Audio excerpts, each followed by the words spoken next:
All right, this will be a fun one. How could Ed Sheeran possibly teach us that learning is mostly math? Whether you're working on your dream or towards someone else's, either way, the path to success comes down to math. And a bit of luck, but mostly math. In this episode, there are two rare clips from Ed Sheeran where he shares a glimpse into effective learning and that we all start out with no skill. Even though he's a musician, the lessons can be used for any skill that you would like to improve. Now, don't get me wrong, learning for the sake of learning is good, but if you want to be the absolute best you could be at your craft, maybe even the best in the world, then you need a specific skill and focus becomes important. To be the best musician, actor, or basketball coach requires a consistent effort that adds up over time. In this case, the relentless focus on our craft becomes important. Take a listen to Ed Sheeran talking about trying again and again as a process over time to reach success. You view it as a dirty tap. When you switch a dirty tap on, it's going to flow shit water out for a substantial amount of time, and then clean water is going to start flowing, and now and then you'll get a bit of shit, but as long as it gets out of you, it's fine. So with songs, you're going to write shit songs at the beginning. My songs were terrible. My raps were terrible. Like, I listened to it the other day, it was awful, but I got it out of me, and the more and more you write, the more and more you experience, and then you start flowing clean water, and songs start getting better and better and better, and when you're on a good streak, you're writing good songs, now and then you're going to write a shit song, and that song is out of you and you can move on. And it's the same with gigs. Like, you will always play bad gigs at the beginning. That's what you need to do. And then the more gigs you do, the better you'll get. Now and then you'll have a shit gig, but that's all right because you've got it out of you and you've experienced it.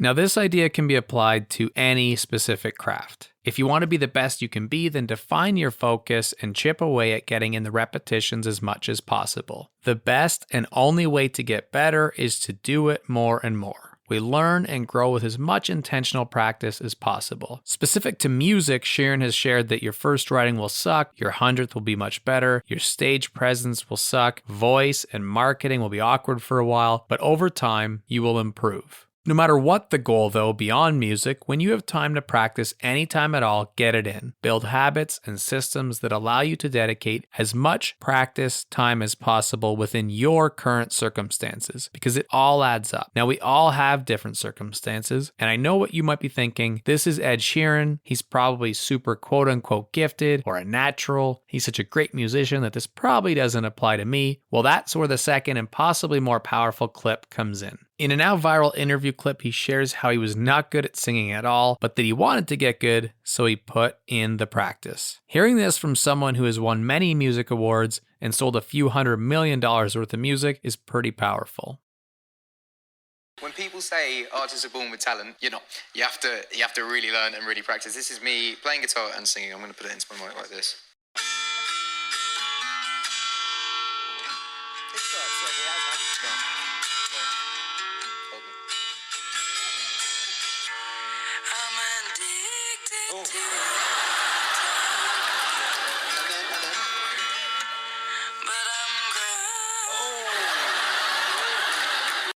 Clearly, Ed Sheeran was not the best singer when he started, but he put in the practice, just like you will in whatever skill you are working toward. The whole idea is that we want quality, but the only path to quality is through quantity. The more we put in specific, dedicated, thoughtful, and efficient practice, the better. Just keep getting more reps. This idea is similar to a famous parable from Ted Orland's book, Art and Fear.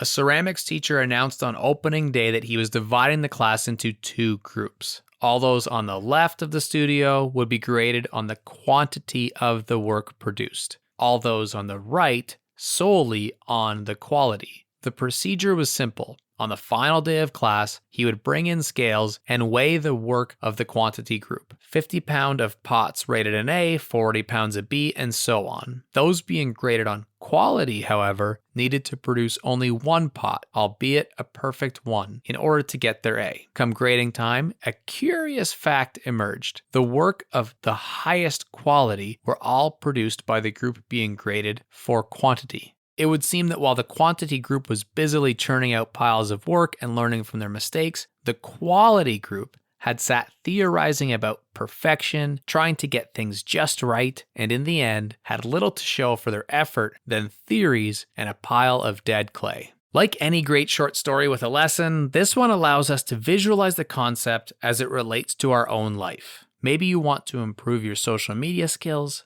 photography, parenting, or writing. Doesn't matter what the skill is. Once you've decided on something, it's a matter of getting in the repetitions. But not just any repetitions. Something I mentioned right before the ceramics example is that we want to put in specific, dedicated, thoughtful, and efficient practice as much as possible. I would love to see you putting in the reps and celebrate your progress together, so reach out and let me know what you're working on. And be sure to check out the next episode of JKL, where I have the opportunity to interview Ben Ye, a transformation coach who is an expert in helping us understand our subconscious operating system and how to upgrade it so it gives us the best chance to succeed at our goals.